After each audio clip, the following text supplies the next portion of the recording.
2월 28일 주일 예배를 시작하도록 하겠습니다.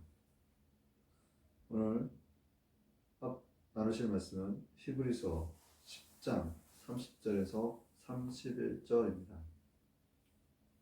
히브리서 10장 30절에서 31절. 자신 좀 알고 다 같이 합독하시겠습니다. 원수 갚는 것이 내게 있으니 내가 갚으리라고 하시고 또 다시 주께서 그의 백성을 심판하시리라 말씀하신 것을 우리가 아노니 살아계신 하나님의 손에 빠져들어가는 것이 무서울진저.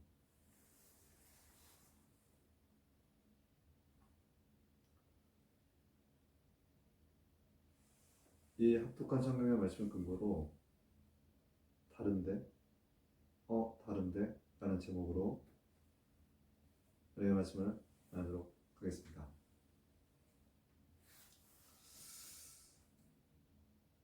우리가 아는 하나님은 좋으신 하나님입니다. 그 좋으신 하나님을 우리는 항상 의지하고 또 바라봅니다. 그러나 그 좋으신 하나님만을 바라보면서 놓치는 것이 있는데 그것은 하나님의 어미로우신 두려움이라는 것입니다.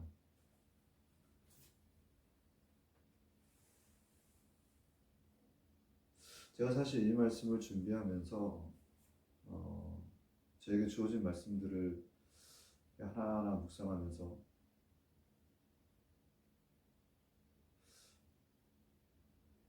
하나님 앞에 빠져드는 것이, 손에 붙드는 것이 무서울진저라는 것입니다. 이게 무슨 말일까 생각해보면 하나님은 자기 백성을 괴롭게 하는 원수들을 멸하시기까지 하지만 자기 백성이 죄를 짓는 것을 또한 심판하신다는 겁니다. 우리가 이 말씀을 통해서 처음과 끝이 굉장히 중요하구나라는 것을 제가 알게 됐어요. 내가 처음엔 좋았는데 내 나중이 이전 형편보다 못하면 걔가 토한 것이나 돼지우리보다 못한 것으로 떨어질 수도 있는 게 하나님의 자녀일 수도 있겠다는 생각이 드는 거죠. 그래서 우리는 항상 교회에서 설교를 하거나 이렇게 누구의 말씀을 듣거나 하면 그 하나님의 좋으신 하나님이라는 걸 많이 또 이렇게 많이 받아들여요. 좋으신 하나님. 근데 삶 가운데서는 그 하나님의 좋으신 하나님만을 바라보면서 그 이면에 또 심판하신 하나님이라는 걸 또 간과할 때가 있다는 거죠. 저는 하나님을 두려워하는 마음이 많으면 많을수록 그분은 은혜를 많이 받은 거라고 생각을 합니다.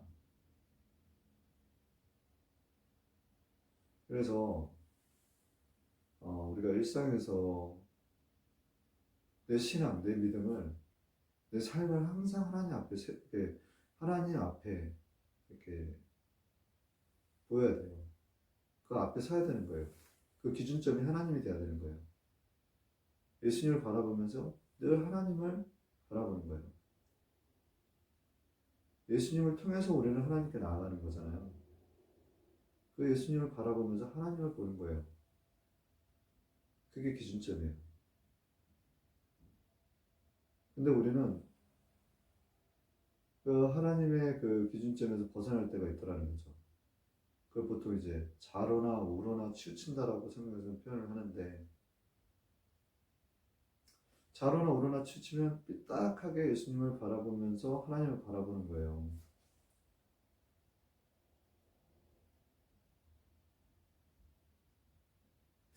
가만히 생각을 해보면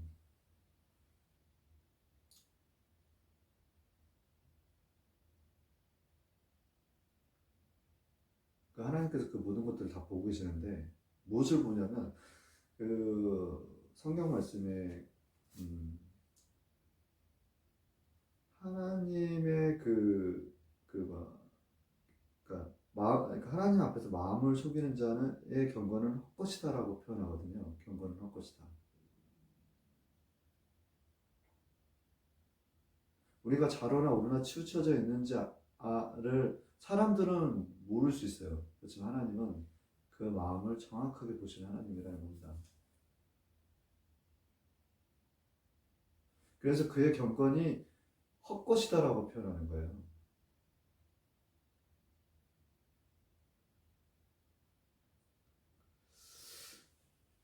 그 묵상한 말씀 중에 그 베드로의 죄송합니다. 말씀 좀 찾고서 얘기 나눌게요.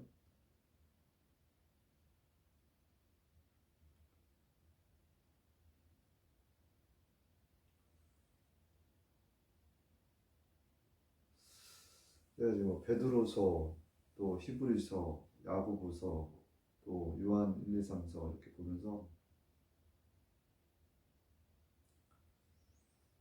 어,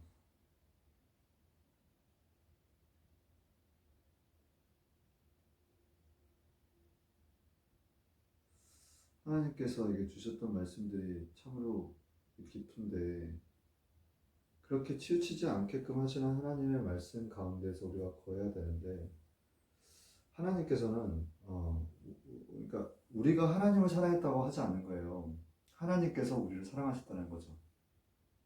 그 사랑하셨기 때문에 우리 독생자 예수 그리스도를 보내신 거예요. 그리고 그를 십자가에 못 박히게 하셨고 그 하나님의 아들 예수님께서 못 박히심으로 말미암아 우리가 하나님과 화평하게 되는 거예요. 그럼 우리는 어떻게 살아야 되느냐? 우리 또한 그렇게 그 하나님께서 주신 사랑을 공급받은 자로서 우리 이웃을 사랑해야 되는 겁니다. 그러나 우리는 이제 뭔가 그 기준점에서 벗어날 때가 많이 있다라는 거예요. 아까도 잠깐 말씀드렸던 것 같이 그 뭔가 하나님 앞에 코람테오 신앙에서 벗어났을 때 우리는 빨리 원위치로 되돌아서야 돼요. 다시 와야 돼요. 요한일서 2장 1절에 보면 나의 자녀들아 내가 이것을 너희에게 쓰면 너희로 죄를 범하지 않게 하람이라. 만일 누가 죄를 범하여도 아버지 앞에서 우리에게 대언 자가 있으니 곧 의로우신 예수 그리스도시라. 그는 우리 죄를 위한 한몫제물이니 우리만 위할 뿐 아니라 온 세상의 죄를 위하심이라. 우리는 그렇게 하나님의 기준점에서 멀어질 때가 많이 있습니다. 아담과 하와가 선악과를 따먹고 난 다음에 했던 행동이 이렇게 하나님 앞에서 숨는 거였어요. 자기 자신들을 보이지 않게끔 숨기는 거였죠. 죄를 지으면 이래요. 그런데 지금 우리가 보는 그 여러 가지 현상 중에서 상황들 중에서 하나님 앞에 바로 서 있지 못했을 때 하나님에 계신 하나님 보좌 우편 예수님께서 그의 피로 우리를 대언하고 계신 거예요.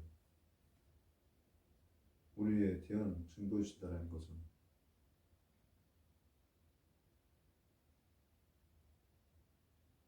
마땅히 우리는 구원받을 자격이 없음에도 불구하고 하나님의 자녀라고 그 믿음을 보시고 우리의 죄를 속량해 주시는 우리 하나님. 그 예수님을 믿고 나갈 때 예수님 피로 속량해 주시는 우리 하나님.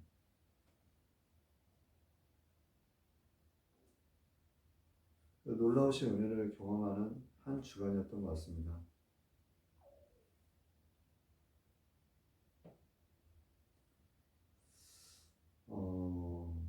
지금 이제 뭐 설교로 이제 유튜브 영상을 찍다 보니까 이게 사실 조명빛이 굉장히 좀 강하거든요. 그래서 제가 지금 뭐 눈을 제 화면이 좀 밝게 나오기 위해서 지금 한 장치인데 눈이 부셔가지고 자꾸 이 동그란 그 조명에 너무 시선이 지금 가게 되네요. 지금 익숙치가 않아요. 그러니까 좀 이해 좀 해주시고요. 지금 전날에 제가 사실 너무나 바빴어요. 그래서 설교 말씀을 제가 어제 저녁에 준비하지 못하고 새벽에 잠깐 일어나서 이 말씀들을 좀 준비를 했거든요. 근데 이제 뭐냐면 기존 교회가 어떠냐라는 거예요.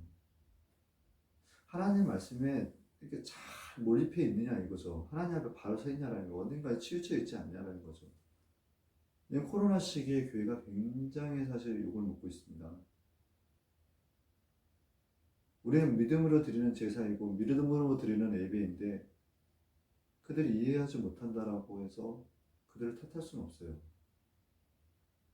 그들은 생계가 달린 여러 가지 어려운 환경에서 방역 지침을 지키기 위하여 어찌 보면은 그들 나름대로 생활 방역 또는 정부에서 정해준 방역을 충실히 지키고 있었던 분들이거든요. 교회가 너무 세상과 동떨어진 건 아닙니까? 교회 안에 정말 그 예배 드렸다는 것은 결국 믿음인데 그 믿음 안에 하나님이 과연 자리하고 있었던가요? 굉장히 조심스럽게 제가 질문을 던집니다. 그 안에 하나님의 임재가 가득해요? 그 교회 안에 세상 것이 가득한 건 없는지 한번 그 안에 오물과 치기가 있는 건 아닌지 한번 살펴보시기 바랍니다. 만약에 그 믿음으로 드렸던 그 예배가 정말 하나님의 어린 양의 보혈의 피, 그 유월절의 피와 같은 피가 그 교회의 여러 가지 문과 여러 가지 들어가는 모든 입구마다 예수님의 피가 발라져 있었더라면 코로나 같은 질병으로 뚫리지 않았을 거예요.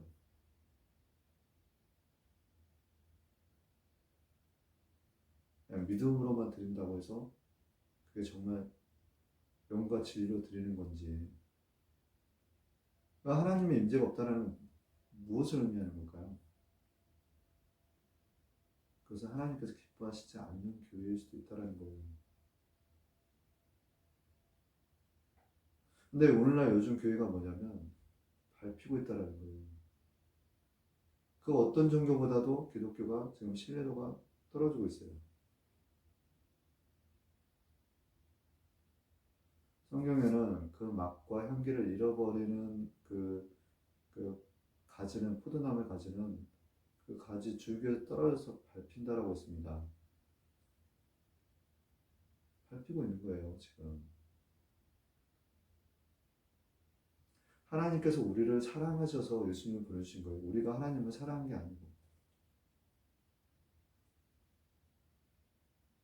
예수님께서 십자가에 못 박힘으로 말미암아 그 휘장이 갈라짐으로 해서 우리가 담력을 얻어서 하나님 성전에 들어갈 수 있는 거예요. 하나님은 조신 하나님이자 어미로운 심판의 하나님이신 거예요. 예수님이 계시지 않았더라면 우리는 감히 그 시장 가운데 들어갈 수 없는 죄인들이라는 것입니다. 근데 그럼에도 불구하고 우리의 모든 죄를 하나님께서 저 하나님 우편에서 있는 자녀를 위해서 대원해 주신다는 거예요. 지금도 놀라우신 하나님의 사랑이죠.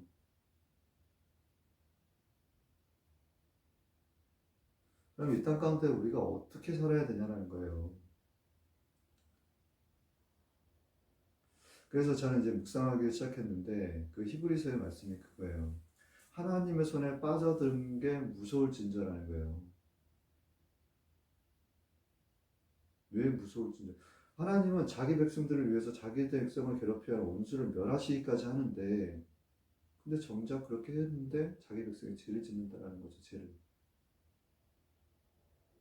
심판하신다는 겁니다. 그래서 저는 이제 생각을 해봤죠. 그럼 하나님 앞에 죄를 짓지 않으려면 어떻게 해야 되나라는 거죠. 하나님 앞에서 부름받았던 그 아브라함을 바라보게 됐습니다. 창세기 12장 1절이었던 것 같은데 아브라함을 99세에 불러서 너는 내 앞에서 완전하라 라고 하십니다. 완전하라. 너는 내 앞에서 완전하라.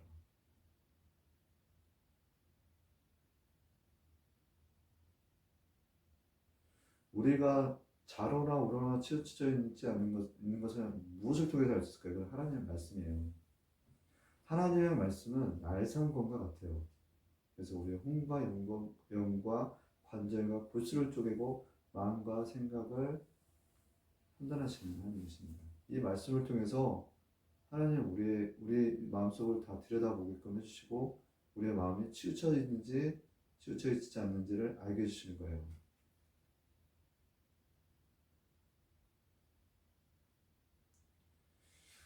교회에서 정말 참 요즘 뭐 사실 이제 그래요. 제 주변에서 하는 얘기가 예수님을 증거를 하다 보면 만나는 여러 부류의 사람들이 있는데, 이거는 뭐 저 개인적인 어떤 뭐, 그 전도 방식일 수도 있긴 한데, 저는 저희 교회의 문제들을 또 얘기해요. 솔직히 말씀드리면. 언급하는 거죠. 그들과 대화하기 위해서. 그들이 바라보는 시각으로 대화를 나눠줘요. 전 본질은 뭐냐라는 거예요. 예수님이라는 거거든요.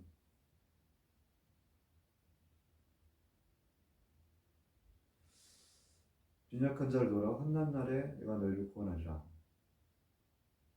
그 빈약한 자들을 도우라는 하나님의 말씀을 들고 저는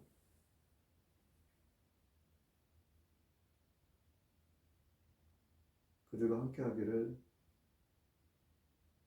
주저하지 않습니다. 빈약한 자의 분류는 육체적으로, 영적으로, 또는 물질적으로 어려움을 겪는 자들이에요.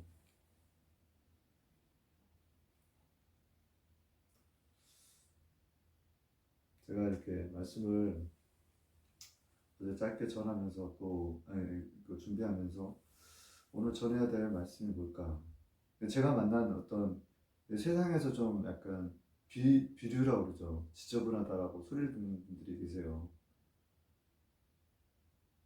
만나는 분들이 그래요. 제 주변에. 알코올 중독자도 있고, 저희 형이 사실 알코올 중독자거든요. 지금은 많이 좋아졌습니다. 그리고 노숙하는 형제도 있고, 뭐 노숙이라기보다는 뭐 많이 돌아다니니까요. 일단 뭐 부모 형제가 다 외면하고 있으니까. 또 한 형제는 교회에 엄청난 많은 상처를 받은 분이에요. 목사님에 대한 호칭을 목사님이라고 하지 않아요. 욕을 해요.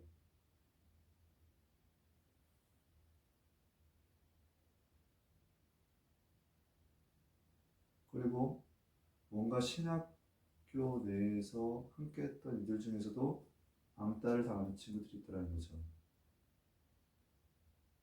제가 신학을 1학년부터 4학년까지 하면서 만났던 이들이에요. 그들과 함께 했던 것 같아요. 사람들은 주류를 향하죠, 주류. 외형적인 걸 굉장히 중요하게 생각하고, 판단하고. 그러나 하나님께서 함께 하시는 거는요, 우리가 닮아야 될 모습은 예수님인 거예요.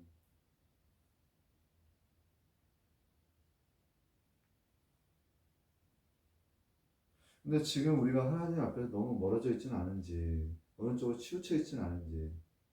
근데 그거를 내가 내 시각으로 바라보면 그게 옳은 거예요. 그럼 하나님의 관점에서 하나님의 시각으로 바라보면 치우친 게 분명히 보입니다.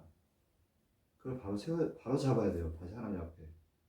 그렇기 때문에 말씀에 비춰서 내 상황에 대한 부분을 내 스스로 내 양심으로 이해할 것이 아니라 내 관점에서 이해할 게 아니라 하나님의 말씀을 비춰서 내 이치가 좌로나 우로나 치우치지 않았는지를 점검해 볼 필요가 있다는 거예요. 왜? 하나님은 자기 백성을 왜 온수를 멸하시지만 자기 백성도 심판하시는 하나님. 그의 손에 붙들리는 것이 무서울진정.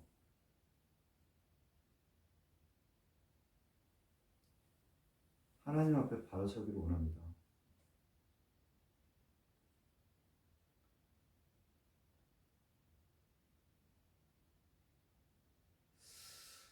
제가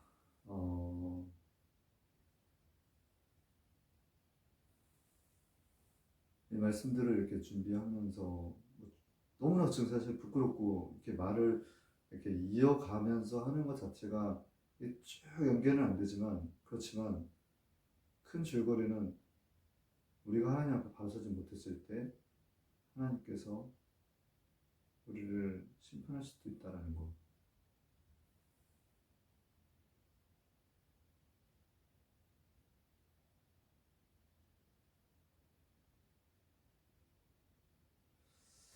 코로나 가운데 대한민국의 교회가 하나님 앞에 완전한 교회가 되기를 원합니다. 각자가 완전한 교회가 되기를 원합니다. 하나님 앞에서 완전하게 되기를 원합니다. 그것은 우리가 하나님의 말씀에 비춰서 하나님 앞에 바로 서 있을 때만이 그것이 가능한 거예요. 치우칠 때가 있죠. 그 치우친 거를 하나님께서 또 긍휼히 여기시고 불쌍히 여기실 때도 있어요. 죄를 지을 때도 있어요. 예수님께서 대원해 주시고 계시는 거예요. 예수님의 피로.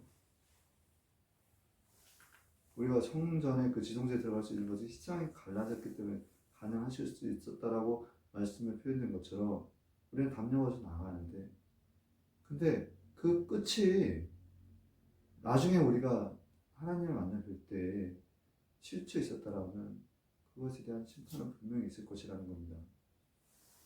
처음에 좋다고 해서 나중도 좋아야 되겠지만 처음에 좋은데 나중에 잘못되거나 이거 사실 문제가 되거든요. 그러니까 제가 말씀드린 건 끝까지 믿음 견고하게 붙들면서 하나님 두려워하면서 살라는 겁니다.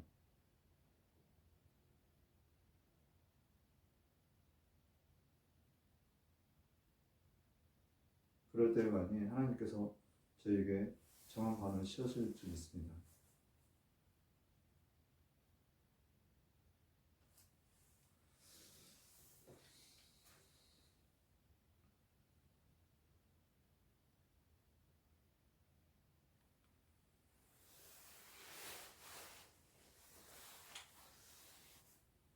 그리고 제가 이제 어, 제 목자의 삶이 어떤 것일까라는 생각을 해봤어요. 지금 뭐 성도가 없잖아요. 근데 어, 그 저에게 하셨던 말씀이 있는데,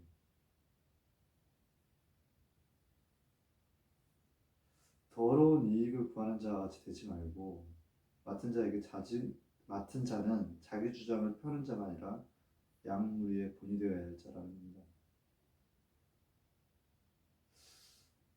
그리고 그 발람과 같이 세상에 정과 흠이 많은 자들을 유혹해가지고 불의 싹을 찾는 자들은 하나님께서 분명히 심판하십니다.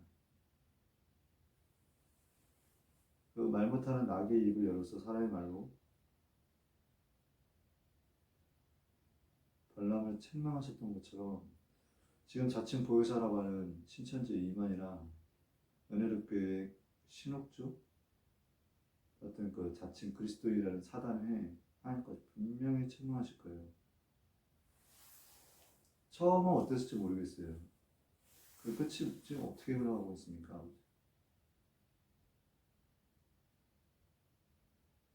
하나님의 말씀을 이렇게 비춰서 뭔가 자기 멋대로 해석하는 것들도 굉장히 주의해야 되죠.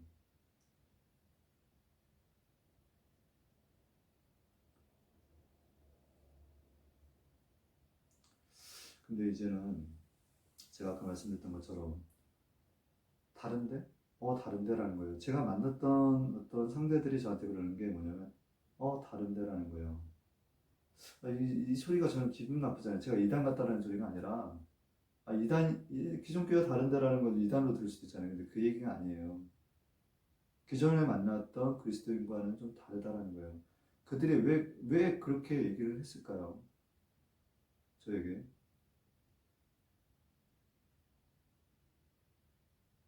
제가 왜 코로나로 뚫려버린 교회의 어떤 문제들을 얘기를 했었는데, 그 교회가 왜 뚫렸을까라는 생각도 한번 해보시기 바랍니다. 정말 믿음만으로 이렇게 드리는 교회, 그 하나님, 우리는 믿음만 되게 강조하는데 그 안에 정말 하나님의 임재가 있으냐라는 거예요. 사실 정확하게 따지면 그 하나님 임재가 있었다면, 정말 믿음으로 예수님의 그 교회를 덮었었다면 그 코로나 마귀는 비껴갑니다. 근데 그렇지 못하고 교회에 그 코로나가 뚫렸다라는 것은 그 하나님께서 기뻐하시지 않는 교회라는 거예요.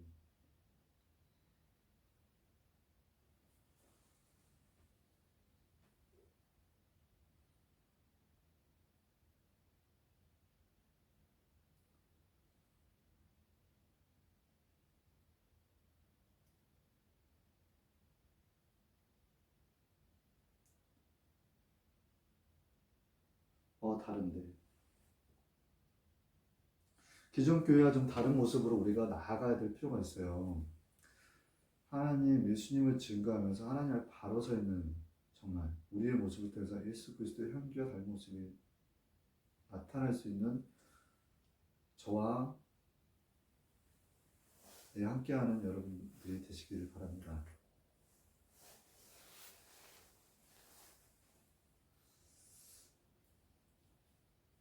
예수 그리스도 이름으로 감사하며 이 예배를 마치도록 하겠습니다.